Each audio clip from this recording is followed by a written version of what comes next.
Overall हमारे लिए positive है ट्रम्प का जीतना, क्योंकि हमारे दोस्त हैं, चीन के दुश्मन हैं, तो इसलिए हमें इसका फ़ायदा होगा। पहली चीज़, अमेरिकी बाजारों में तेज़ी होगी और उस तेज़ी का फ़ायदा हमें भी मिलेगा। भी होगा, ठीक है, पहली चीज़। दूसरी चीज़, अमेरिका में ब्याज दरें घटेंगी, जल्दी घटेगी और ज़्यादा घटेगी, वो भी अच्छा है। तीसरा, अमेरिका में ब्याज दरों के घटने को हम भूल गए ये कि हमारे यहाँ एफआई बेच के जा रहे थे कि जब ब्याज दरें घटती तो अमेरिका से पैसा एमर्जिंग मार्केट्स में जाता है। एमर्जिंग मार्केट्स में एक ही एमर्जिंग मार्केट सबसे अट्रैक्टिव है, स्पेशली 10% गिरने के बाद हमारे बाजार। एफआई फिर से भारत में लौटेंगे, चिंता न करें। एफआई भारत में भागने की दो वजह थी। पहली वजह यह कि चीन की वजह से भागे, अब वो चीन से भागेंगे। करेक्ट। अब चीन में रहेगी क्या फायदा? 4 साल ये नाक में दम करके रखेगा, रोज ट्वीट डालेगा, कुछ ना कुछ आएगा, हम सैंक्शन लगाएंगे, हम टैरिफ लगाएंगे, मैं चीन को छोड़ूंगा नहीं। उनके तो ट्वीट ही पुराने निकालो, मजा आ जाएगा। मतलब ऐसे ऐसे ट्वीट आएंगे, रोज सुबह हेडलाइन बनेगी, है ना। तो चीन की तो गई, चीन की तो गई, बराबर। तो चीन में गए हुए एफआई वापस लौटेंगे। अच्छा, दूसरा चीन में जो गए भी, उन्होंने चीन ने कुछ किया नहीं पिछले 1 महीने में, कोई ऐसा कोई स्टिमुलस लाया नहीं, और अब तो लाना भी भारी काम है उनके लिए। करेक्ट। तो इसलिए चीन से एफआई निकलेंगे। हमारे यहाँ 2 वजह से भागे थे एफआई। एक तो चीन उनको अच्छा लगने लगा, अचानक से प्यार आ गया, और दूसरा हमारी थोड़ी कंपनियों की कमाई कम हुई जी, राइट। तो कंपनियों की कमाई तो देखते हैं, अब 3-6 महीने में सुधर जाए नहीं सुधर वो तो अलग बात है, बट एटलीस्ट वो जो पलायन था कि भाई चीन की वजह से भाग रहे, वो तो वापस लौट जाएंगे। सो मुझे लगता है कि दीप भारतीय बाजारों के लिए नेट काफी पॉजिटिव है ट्रम्प साहब का आना। चलिए, तो भारतीय बाजारों के लिए तो काफी पॉजिटिव है ट्रम्प साहब का आना।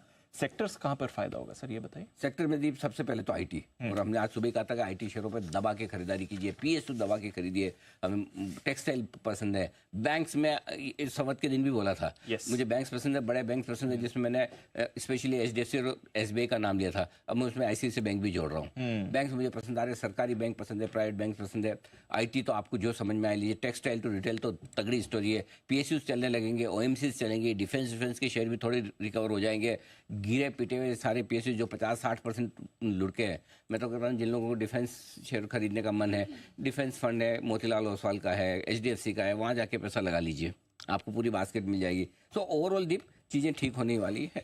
ये आपके लिए सारे सेक्टर्स हैं। ठीक है, निवेशक और ट्रेडर्स फिर क्या करें अब इस बाजार में? रियलिटी अगर चेंज होती है तो फिर यहाँ पे क्या अप्रोच होनी चाहिए? देखो, 1 लाख करोड़ 1.25 लाख करोड़ का माल बेचा है जी एफआई ने, ठीक है। मैं बोलता हूँ 1/3 भी वापस आ जाए, 25%, 25-30 हज़ार करोड़ 30,000 करोड़ में पुराने भाव ना आ जाए तो दाम बदल हो जाएगा।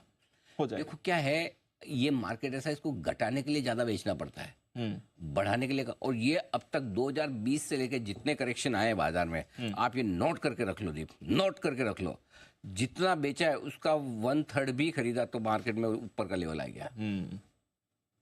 तो ये पहली बार साइजेबल कर लोगों को कॉन्फिडेंस ला। कॉन्फिडेंस का क्या है, कॉन्फिडेंस टूटता कई दिनों में, बनने में वापस बन भी सकता है। तो अगर चीजें ठीक होगी, ग्लोबल ठीक हो गया, एफआई के 3 दिन आपको पहुंचे। आज मैं फर्ज करो दीप, समझो मैं आपको आज बोलूं जी, आइए दीप, 7 नवंबर की सुबह आपका स्वागत है। आज एफआई ने कैश मार्केट में 8,000 करोड़ की, वायदा कारोबार में इंडेक्स फ्यूचर्स 5,000 करोड़ के, स्टॉक फ्यूचर्स 1,500 करोड़ के खरीदे।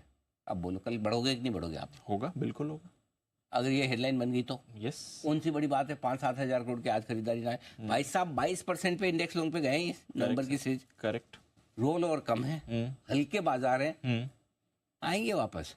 अब क्या हमारी आदत पहले क्या पड़ी हुई, जाते 3 दिन 4 दिन 5 दिन 10 दिन में आ जाते हैं। इस बार थोड़ा ज्यादा बेच दिया, ज्यादा लंबे समय तक बेच दिया, प्राइस वाइज भी करेक्शन आया, टाइम वाइज भी आया। तो अब गेम बदल रहा है, उसको पकड़ो। तो अगर ये जितना 1 लाख करोड़ बेचा उसका आधा भी खरीद लिया ना तो नया है बना देंगे। अब बेचना है किसको मुझे बताओ? लोकल फंड को बेचना है ना, ट्रेडर्स एचएनआई को बेचना है?